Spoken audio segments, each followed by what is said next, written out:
So I did recently announce an indefinite break to begin after the previous video, but then I hit 100 subscribers a couple days later, and I did promise several games as subscriber milestones.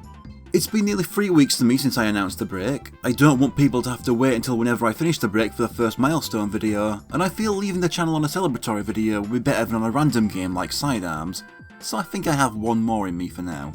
But yeah, 100 subscribers.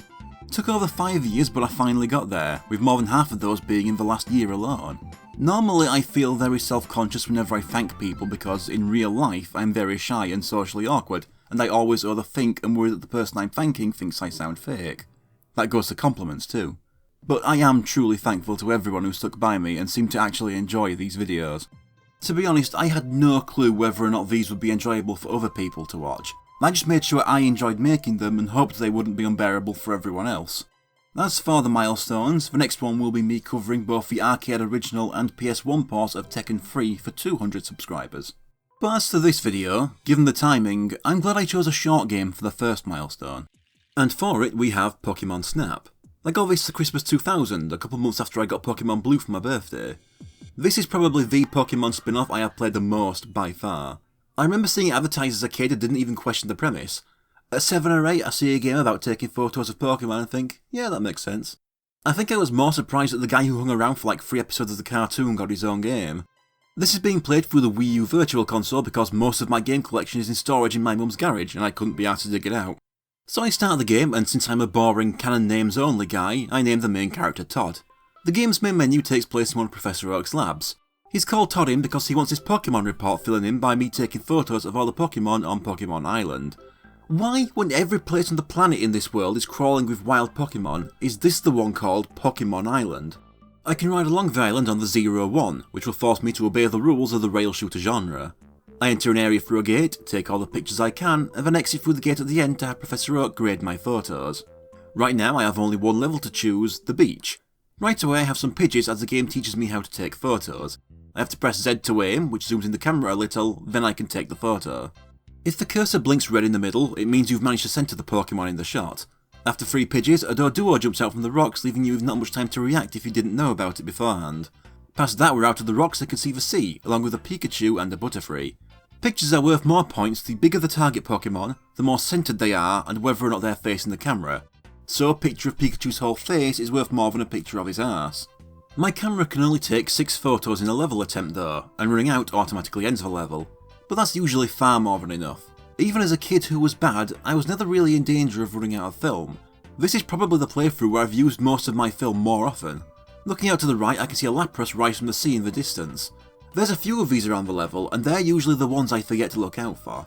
Past that is a sleeping Snorlax, but because its face is out of view, I can't take a picture that counts yet because the Pokemon Professor can't recognise a Snorlax's body without its head in view. Then past that is a Meowth on this cliff, but since I can't get it down yet, I can't get a good photo with the cliff in the way. Past that there is something rustling in the tall grass that I can't do anything about yet.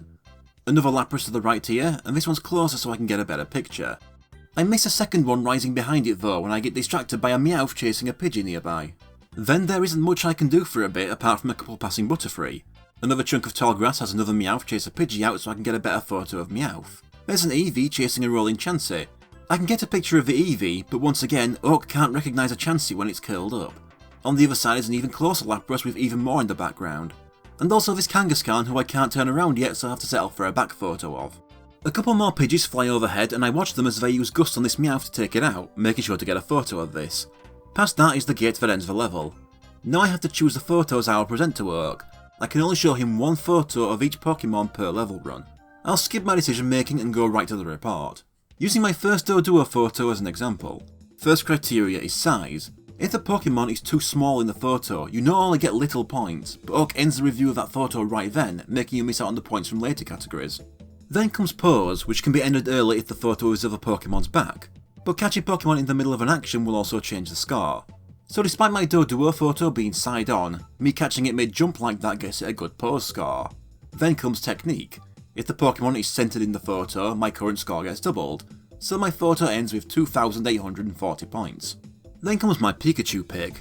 It's just an okay size and is just standing there, so it gets away with 2,780 points. The Butterfree picture is all the first one I ran into since it was the only one facing me head on. Another generically competent photo that gets me 2,800 points. Same can be said for Eevee, which gets me 2,600. My Lapras is of the last one I ran into. It got a low score size, but the relaxed pose was worth 1,000 points. After the technique score doubles my points, the extra Lapras in the back gets me an extra 60 points for 2,780. It would have been more if more than its head was visible. Kangaskhan gets a decent size score, but because the rude arsehole wouldn't look me in the eye, the rating stops there with a pose score of 10 and 520 point total. Now for the Pidgey, which I use the Gust photo of. There are a few special photos of certain events that can be found for instant bonus points before the rating even starts, and Gust using Pidgey is the easiest of these to find. It gives me a special score of 500. The size lets it down, but the screeching pose is worth 1,250 points. That with the double score and extra Pidgey bonus bumps it to 4,350 points. Finally, the Fainted Meowth. No great size score, and the pretty funny pose is worth the same as a Pikachu just standing still. It gives me 2120 points, second lowest after Kangaskhan. I have 8 Pokemon in the report, and my total report score is 20,790 points. I now have access to the Pokemon report where I can review the photos I have saved. Despite this game being on the Nintendo 64, there are only 63 Pokemon to take pictures of in the game. There's pre-release footage out there showing that Ekans was in the game at some point, but was scrapped before release. Completing Beach unlocks the second level, Tunnel. I start off outside the tunnel with a Pikachu to the side. Every time I take a photo of this Pikachu, it runs further and further away. Eventually this Electrode passes by and the Pikachu will jump on it and run along the top of it. I make sure to get a good picture of this. As I enter the cave, there are more rolling Electrodes and an Electabuzz to snap a photo of. The Electrode the Pikachu was riding uses self-destruct and I can get an up-close photo of it out cold. Inside the tunnel where there are more Electrodes, there's also the Kakuna emerging from the ceiling. When the rolling Electrode stops and self-destructs, it takes out the Electabuzz and I get an unconscious photo of it. The explosion also makes Kakunas plummet from the ceiling. I also get a nice up-close front-on photo of a normal, grinning Electrode. Past them is a door that opens to reveal a Zubat that passes by quickly. There's a Pikachu and a pulsating yellow egg here, but I can't do anything about that yet. What I can do is take a picture of this floating purple ball. When it brightens up, it means it's facing me, but I can't see what it is until the end of the level. In front of the next door, to the right is a pond that a Magikarp leaps out. Magikarp can be found in all main levels, just not all of them on the first run. Another door to the last room and another Zubat. To the left is another purple ball, another Pikachu, and a Diglett. Taking pictures of the Diglett has the Pikachu run away and find another. Do that enough and eventually a Dugtrio will appear instead. Then 2 Dugtrios, and then once more for free, but I couldn't get all 3 on screen at once. After that we leave the tunnel. There's an Electrode off to the right by a red wall, and some Magnemite. However, aiming the camera at a Magnemite will have it create interference, so I can't get a photo of them for the report just yet. Past them is the exit gate. Selecting my photo shows that the floating purple orb was actually a Haunter. Todd can't see it, but his camera will pick them up. Now for Oak's ratings. The Pikachu on an Electrode is another special photo, Pikachu on a ball. It's worth 600 points alone. The size is worse than my first Pikachu photo, but the pose and special points improve the score to 3,920. When you get a better score for a Pokemon, it will automatically replace the original in the report. Then my Noctowl Electabuzz gets a very good 950 size score, but the fainting is only worth 800. That's still 3,500 points though. I had no good Kakuna photos. 1050 combined on size and pose, but it was nowhere near the middle, so I missed the double score. My whole frame head-on Electrode gets a nice 1000 each for size and pose, leading to it being doubled to 4000 points. My biggest Zubat photo starts off with a decent 1460 points, but misses on the technique. Haunter is perfectly fine if a little on the small side, 2780 points. My Magikarp has a better size score than Haunter, but lower pose score, leading to 2620 points. In my rush to make Dugtrio appear, all my Diglett photos were from a huge distance, so it ends with just 220 points, the poor size ending the score early. But somehow, Dugtrio having an even lower size score is allowed to continue. Catching it while digging and having a second Dugtrio there manages to get it to 2,630 points. That's 16 Pokemon logged and 40,190 points total. As a reward for clearing Tunnel and gaining at least 14,000 total points, Oak has a gift for me. Pokemon food can be thrown at Pokemon to either feed them, lure them to the food, or you can just pelt them with it. With this I can do a few more things in both levels, but I'm just going to replay Tunnel for now. I repeat a few shots to increase my point total, but I won't be pointing these out, only new things. I get a picture of Electabuzz as it takes Snapple to the face. I pelt a stationary Electrode inside to make it self-destruct and make several Kakunas fall from the ceiling to get a group shot. Throwing food at a Magnemite will distract it enough for you to take a photo of it. Using the food to lure all three together will have them combine into a magneton. This magneton is just three magnemites floating near each other, they aren't actually connected. Finally, I pelted that final electrode off to the side to make it explode and destroy the wall behind it, revealing a secret exit and unlocking the next level. As for the report, I'll skip over anything repetitive. Improved size score gets my Pikachu photo score to 4,300. My pelted Electabuzz loses to the original on size, but if you get a lower score, you can choose which photo you wish to be displayed in the report. A much closer look at Kakuna and a second one in the back increases its score to 3,240. Getting a photo of Electrode mid-explosion is worth 200 more points, bumping the score up to 4,400. Zubat has a worse size score, but I got it in the middle of the frame, so the improved score is 2,660. Both Diglett and Dugtrio were taken far more up close, so Diglett goes from 220 to 3060, and with all three Dugtrios in the frame, it goes up to 3620. The Magnemite ends up at 240 thanks to an awful size score. The Magneton ends at 1280 because centering that one is confusing as hell. 18 Pokemon logged, total score is 49,710. Blowing open that wall leads me to level 3, Volcano. Within seconds of landing, a Rapidash runs by followed by a couple more. There's a large group of them off to the left when you start, but they're too far away for my tastes. Around the corner is a Vulpix, so I throw some food to lure it closer in for a better picture. There's another two around the next corner. I make sure to get the picture when one of them is getting excited over the food. Past that, across a lava river is a Magmar and Charmander on a small platform. Throwing food at the right spot between them will have the Magmar flamethrower the Charmander over it. The Charmander will then evolve into a Charmeleon, and the Magmar will play dead to be left alone. After this is a bridge with a flame-patterned egg blocking the path. While he stops me, I use a chance to throw food at this pair of Charmanders to the left. They will each call down another pair of Charmanders for a total of 6. I then keep throwing food to lead them closer to me for a better picture. Eventually, with no food left, one will face me and start demanding more. Now for the egg, I knock it into the lava by throwing food at it. It hatches into a Moltres and I make sure to get the picture as it starts shaking the embers off its wings. Then there's a pair of Magmars who I can make fight by throwing food between them for the best Magmar photo. Around the corner is a small river that I can bait a Magikarp out of by throwing food into it. And then there's this Charmeleon circling around a lava pit. Pelting it with an apple will knock it inside, making it evolve into an angry Charizard. It tries to burn me alive as I escape into the nearby gate. I use my photo of the first Rapidash as it's passing the ones in the distance, getting me 3,460 points. And I do the same with the celebrating Vulpix. The size wasn't so great, but I did get 2790 points. My group of Charmanders also had a weak size score, but the pose made up for it and the sheer amount of them got me the biggest same Pokemon bonus yet, ending at 3880. Moltres turned out great, filled out most of the frame, and the shaking off the embers was worth a pose score of 1350. The doubling for technique got it to 4,500 points. Fighting Magmar is another special bonus worth 800. That and the same Pokemon bonus for there being 2 got me 4,490 points. The Magikarp got a worse size score but better pose, but still ended up short of the original. The Charmeleon was just okay, 2,020 points, as I took the photo so far away so I could get to evolving it as quick as possible. And finally, Charizard's Flamethrower is worth 1,250 on pose alone, getting me 3,840 points. 25 Pokemon in the report and 74,690 total points. Completing Volcano once unlocks the 4th level, River. Right away I can look up to see a Poliwag hiding behind tall grass. On the first run, that's all I can do with it. I can also get a Magikarp to jump out of the river by throwing food at it. There's a few Poliwags to the right, but the grass stops me getting anything good from any of them. To the left I can see the bulbs of Bulbasaurs poking out of tree trunks. Throwing food at the front of a sideways tree will have another Bulbasaur run out. I lure the Bulbasaur closer and get photos of it eating and backflipping.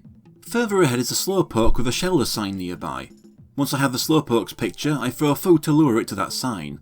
It will start fishing when it gets there, and while it does that I take the chance to get a few pictures of the group of Shelder that jump out of the river.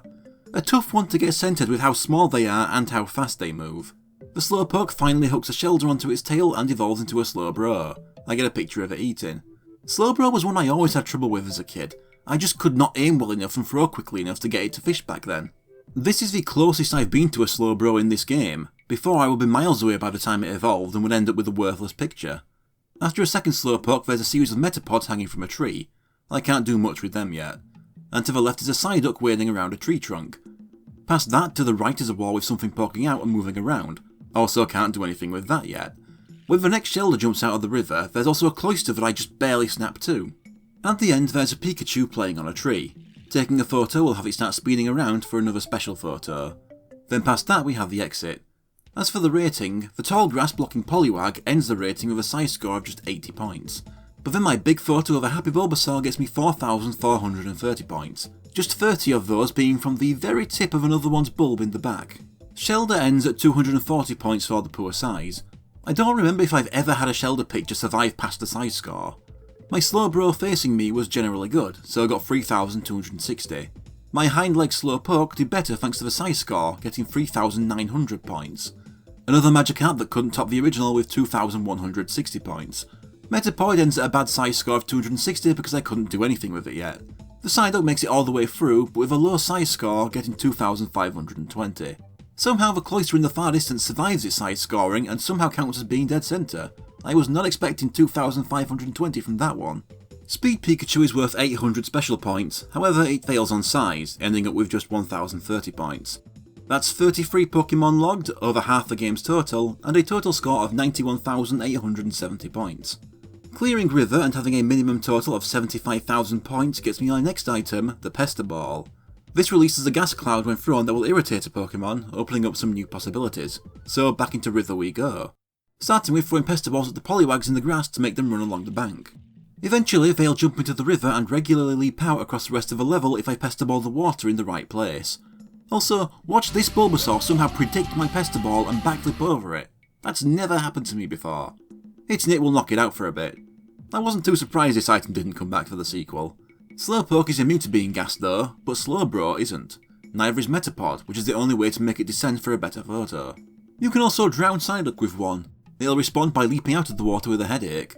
The things poking out of the walls are revealed to be Porygon when hit with Pester Balls. A second hit will make it shed its camouflage. There are two that I can take a photo of, the third one emerging from a wall and landing on a big button. It opens up another gate which unlocks the next level. I got a much closer Poliwag photo during one of its jumps, granting an exact 3,000 point improvement over my first picture. Shellder gets an even worse size score though. Slowbro reacting to being gassed is worth less pose points than Slowbro standing doing nothing. Metapod gets better points but is just so-so at everything. How can the size be average when it's taking up as much frame as possible while still keeping the entire body? 2,800 points though. Jumping Psyduck gets a much better size score and somehow counted as being in the middle, upping its score to 3,200. My gassed Porygon gets average scores across size and pose doubled to 3,020 points. 34 Pokemon logged, 101,140 total points. Opening that gate in the river stage unlocks the 5th stage, Cave. Turns out the 0-1 can fly too. Right away I look down, take a picture of the Grimer, then the passing Zubats, and get to work on what always tended to be the last Pokemon I'd make appear as a kid.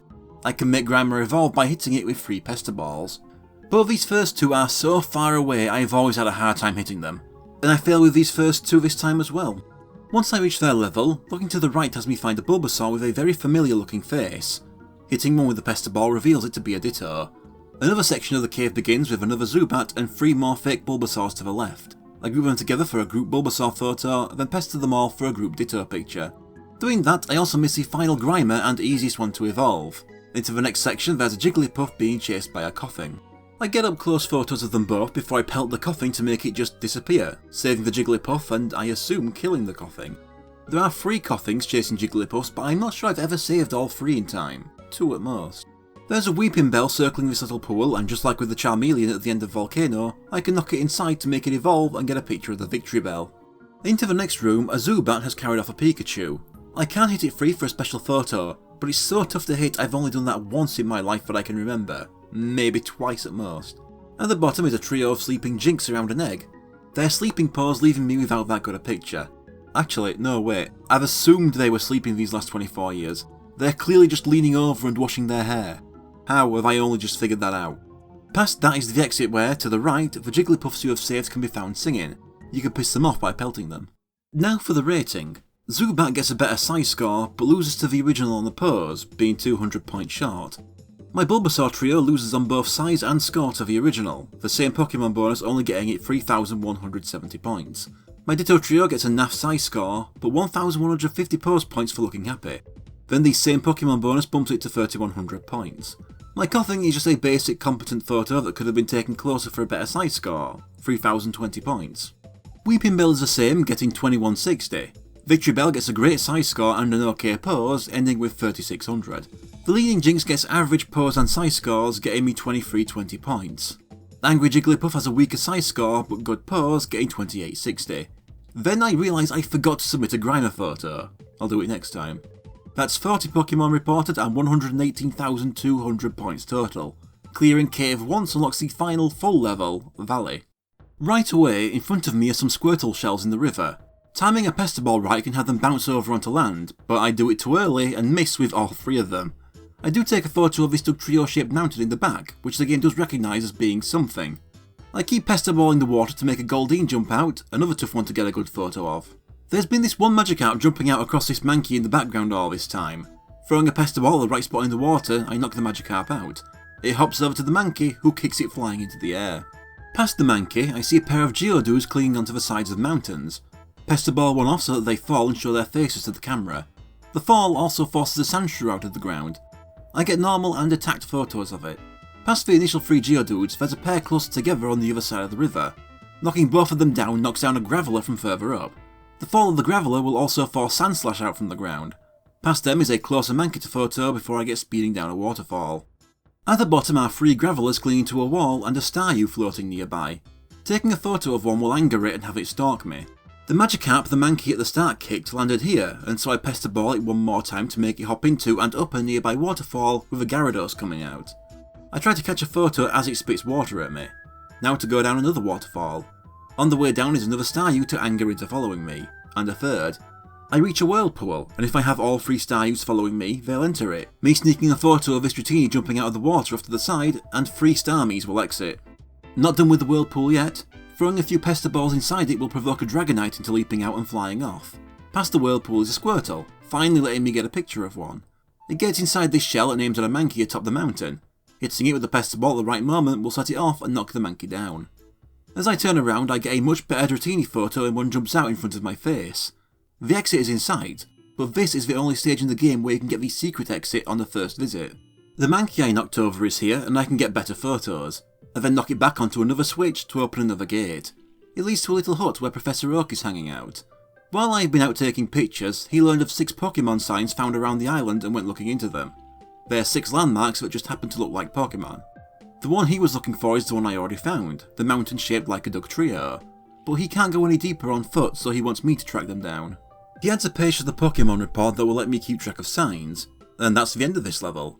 This is the only level you will only need to play once if you do everything right. All 11 Pokemon can be photoed on the first visit, along with the sign and the secret exit. It's a fun level, with enough hidden things to find and quite a few events that can span a decent chunk of the stage, like the evolving Magikarp and the Staryu trio. As for the rating, my Goldeen picture was luckily centred and managed to get past the size score, ending with 2,540 points. A pestered Sandshrew is worth 800 on pose, and the picture adds up to 2,500. The Geodude facing the camera comes out decent and gets 2,900 points. Sandslash was just a good photo in general, ending up with 3,600. The Graveler gets 1,000 on size, but it took so long for me to knock down a photo that it was side on and I lost some pose points. It got 3,200. My Magikarp got a crappy 240 size score and ended there. My water spitting Gyarados didn't come out well, but this closed mouth pick still got 1,350 on pose. It added up to 3,700. The Staryu I chose had its back facing the camera, getting just 10 pose points and ending with 360. Starmie was too fast for me, barely scraping by the size and pose categories but failing on technique, ending with 720 points. Dragonite was just good on size and pose, getting 3,140. Squirtle failed with just 230 points thanks to the size. Catching that Dratini mid-jump at the end added up to 2,640 points. The final Mankey was still a little small, but the pose was worth 1,000, so it got 2,540 points. And then I logged the Dugtrio shaped mountain, named Mount Dugtrio by Oak. My Pokemon report is increased to 52 and my total points to 146,270. Beginning the quest for Pokemon signs gets me my next item from Oak, the Dash Engine. I can now speed up the 0-1 to make level replays go faster. It can also let me get closer to certain moving Pokemon that I wouldn't be able to at normal speed. In the Pokemon report I am shown which Pokemon signs I should be looking out for in each level with a little hint. However, 2 of the signs I can't get just yet, and 2 more of the 3 remaining levels after that I also can't fully complete on a revisit yet. Volcano is the only stage I can fully complete now with my current items. This sign is a weird one, and thankfully it's found right at the start so I can't waste a full level run trying and failing to get it. The little volcano off to the left at the start. If I throw a Pesterball into the lava, a gas cloud emerging from it will take the shape of the Koffing. I don't know how Oak learned about this, or who told him, or who even discovered this to pass the story on. It's not really a landmark, it's just a cloud. Not much to say until I get back to the end. There's these two lava pits opposite the final Charmeleon. Throwing pester balls into them can result in a Growlithe leaping out. I get a photo of it shaking off its embers. I can also pester ball the Charizard to make it spin around. My Fighting Magmar picture gets both a better size and pose rating this time, upping the score to 6,220 points. Growlithe's embers get 1,300 points on pose, and the final score is 3,480. My photo of Charmeleon mid being knocked into lava gets better size and pose scores, increasing the score to 2,920. And the Pokemon sign is reported as Coughing Smoke. 52 Pokemon logged, 152,380 points total. My first normal level finish after reaching a point total of 125,000 gets me my final item, the Pokeflute. This plays 3 different songs that I use mainly to make Pokemon either wake up or dance. I'm not done with Volcano yet, but first I go back to Beach. I can pester ball the Doduo to make it wipe out right in front of me. Time it right and the 0-1 can actually get caught on it. Using Pokemon Food I can lead the Pikachu to this nearby surfboard. It will get on board and I can get the special photo surfing Pikachu. Opposite the Pikachu, watching these rocks and waiting will position them into the shape of the Kingler, this level's Pokemon sign. Playing the Pokeflute will wake the Snorlax up and it will have a different dance for each of the 3 songs you can play. The second one is my favourite. The Meowth on the cliff also dances. Now here's a difficult one. I can hit the rustling grass with the pester ball, but it's always moving so it takes a while. If I hit it, a Cypher emerges from it and flies off. I can only get its back though. Some Pikachus will run out of the grass and I could play the Pokeflute for another special photo, but I was too late by the time I made Cypher appear. The second bit of rustling grass is in a smaller area, so it's easier to make this Cypher appear. Hitting the rolling Chansey with the pester ball will have it uncurl and actually count when I take the photo. Pelting the Kangaskhan with the pester ball will also have it turn around to threaten me. And with Pokemon Food I can make this level's Magikarp appear right next to the exit.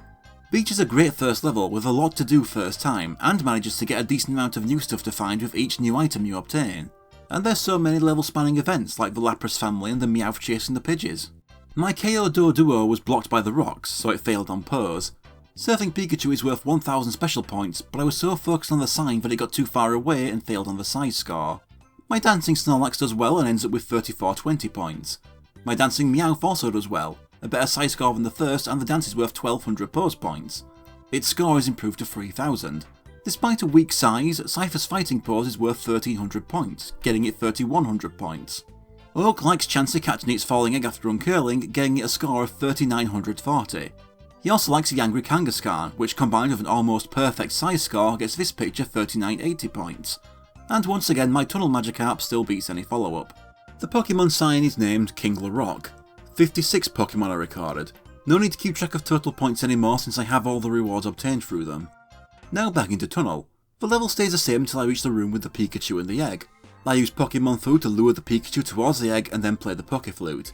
Pikachu will electrify the egg, which will then hatch into a Zapdos. Zapdos zaps the nearby generator, which activates all the projectors in the next room. The final projector projects against some rocks and some leftover metal garbage to make the shape of the pincer against the wall. Once again, how does this stuff count as a natural landmark? That's about it. Tunnel isn't as good as Beach, but still has some fun stuff in it. It's just a lot more limited with less ways to mess around with the Pokemon. My Pikachu on a ball this time gets 10 more sides points than the last one, increasing the score to 4320. A bigger, more front-facing Kakuna photo with one more Kakuna than the last one bumps the score to 3840. Oak didn't like my Zapdos' pose that much, so it only ends up with 3160, mainly helped out by the size. The Magneton somehow counted as being centered this time, so I got the score to 2920, and then I log the new Pinsir Shadow sign. 57 Pokemon reported now, just 6 left. Now into River. Opposite the first Slowpoke is a sleeping Vileplume releasing a toxic cloud. Playing the Pokeflute will wake it up and make it dance. 3 different dances just like Snorlax. Without the cloud in the way, I can take a picture of this tree that resembles a Cubone. That's about it for new stuff. River is another one that feels limited at times. There isn't as much to do as with Beach. It doesn't help that about half of its Pokemon mainly just do some variant of leaping out of water. And even the Pokemon on land don't do that much either. It's okay, but probably my least favourite level in the game. Vileplume's dance is worth 1000 pose points, getting it 2840 total. None of my existing Pokemon scores were improved. The sign is registered as Cubone Tree. 58 Pokemon reported now. Just 1 sign left in Cave. I finally managed to pester ball a Grimer 3 times to make it evolve into Muk, where it refuses to turn around and just flips me the bird. I actually don't think I've ever had a front-on picture of Muk in this game. The most I could get was for it to turn sideways. Off to the left when passing the Weeping Bells pool, there's these odd glowing things. These are the sign and, much like Haunter, only appears when the photo is developed. Playing the Poke Flute when approaching the Jinxes and the egg will have them dance to make it hatch into Articuno.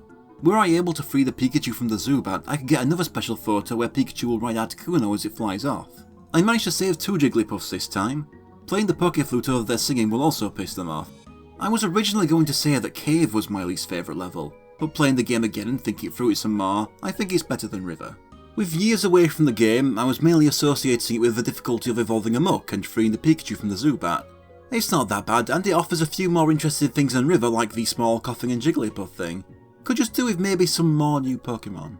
I actually remembered to submit a Grimer photo this time. It's garbage and I only get 230 points. Muk just gets 1500 points total thanks to a poor pose score due to its positioning. My coughing beats the previous one by taking a closer photo. The post-hit pose is worth less points, but the size score increases the total to 3300. I was a bit miffed when he gave my Articuno a poor size score and ends it there just because the edges of the wings were clipped off. The Dancing Jinx gets a much better pose score, increasing the total to 3980. Taking a photo of the Jigglypuff while it's actually singing gets me the Jigglypuff on stage special bonus, worth 500. If I'd saved all 3 it would be a different special bonus. The size is worse than the last one, but the 1400 pose score for the singing and the second Jigglypuff in the back increase the score to 4620. And then there's the sign which is revealed to be the Mewtwo constellation. 61 Pokemon reported now. Oak tells me that the 6 Pokemon in the signs match up with the 6 constellations that can be seen from Pokemon Island. So the island has 2 separate but identical interior and exterior Mewtwo constellations? This knowledge somehow allows Oak to discover the rainbow cloud in the sky above Pokemon Island. He believes that someone in the clouds created the Pokemon signs. This unlocks the final stage, Rainbow Cloud. I say stage, this is more like the final boss battle. The creator of the Pokemon signs turns out to be Mew. So Mew was just messing about making Pinsir shadow puppets and people thought it meant something? Mew is covered in a green barrier that prevents me from taking a photo of it. I have to hit the barrier while Mew floats all over the place. 3 hits will destroy the barrier, but Mew just replaces it with a yellow one. Now Mew will float towards you in the hopes of passing by you while dodging your Pesteballs, but if anything, I find it easier to hit in this barrier. Another 3 hits destroys this one. Mew will try chasing said barrier to get back inside, giving me the chance to stun it with the Pesterball. Once it's done spinning, it stays stunned in place as I approach it, giving me the chance to get a picture. Once I get too close, Mew blinks away and tries chasing down the barrier again, giving me the chance to stun it for more pictures. Eventually I get some photos that are dead centre, and that's about it. It just keeps going for a bit until you reach the end. Having Mew be the final reward is a perfectly good ending back during Generation 1, and it's enough of a challenge for a kid dealing with those barriers. If anything, I think I was better at this stage 24 years ago than I am now. So I reach the end of the stage and choose my one photo to show to Oak. Mew counts as a special photo, so always starts with 2500 points. The size isn't great, but the perfect pose is worth 1500. That gets me 8700 points when doubled. I used to get 9000 minimum as a kid. 62 Pokemon reported, and that is the game's first ending. Oak praises Todd as he never knew Mew lived on this island. Snapping Mew has given the report its most memorable picture. He praises Todd's skills as a photographer and tells him he'll see him soon. We then get the credits over a slideshow of my photos. But I have one last Pokemon to find, so I reload the game and return to Volcano. The lava pits at the end select which Pokemon to eject at random.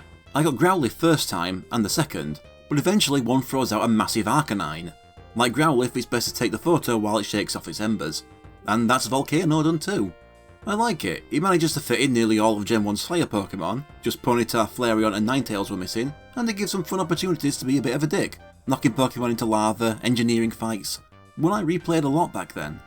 My Arcanine's size and pose gets me a good 4400 points, and that's all 63 Pokemon reported and the second ending reached. Oak tells me I have reported every Pokemon that lives on the island and congratulates me, saying I am a true Pokemon photographer. And that's about it. I get a different credit sequence made of my photos with a different track playing. And that's Pokemon Snap completed. It's a very short game, it can be a very limited game at times, but I still really enjoy it. This has always been my go-to spin-off of the Generation 1 days. It gives some fun ways to interact with the Pokemon, and given it was made before the brand was fully standardised, it gives a small look at how 3D movement for a Pokemon could look in the early days. And levels being so short makes them easier to memorise and replay if you're into aiming for high scores. My biggest issue is how sometimes the way Oak grades my pictures, especially with the post score, can seem completely arbitrary at times, and some more interesting looking pictures can be rejected due to his judging criteria. But it was a first attempt, and sequels could easily improve how grading works. Speaking of, my real biggest issue, it took 22 years for this game to get a sequel. New Pokemon Snap is still actually the most recent Pokemon game I've played, but there should have been more in that time. Doing a new Snap game every generation or two would have also allowed more Pokemon to get covered in these games instead of trying to cram 7 new generations into a single sequel at once. That this didn't get a sequel on the 3DS, the system with the camera, or the Wii, a console built for rail shooters, baffles me. But let's get that ranking done. I will admit that this is another Dreamcast Spider-Man moment, where emotional attachment is doing a bit of heavy lifting and will put the game higher than it would probably be were I playing it for the first time today. And it carried it far. I kept scrolling up and up thinking, I like it more than this, and more than that, and it just barely missed out on the top 50. Pokemon Snap wound up placing 51st, just below another game carried by emotional attachment more than anything else, Dragon Ball Z Budokai, and above Dynasty Warriors 3 Extreme Legends. I am aware of its shortcomings, but most of them just don't bother me very much. Once again, thanks to everyone who got me to 100 subscribers. Even if it took me this long, even if I never even reached 200 for the next milestone, I am very happy to at least get this far. Now I can have my break and feel a little better about it knowing I'm not leaving people waiting ages for this promised video.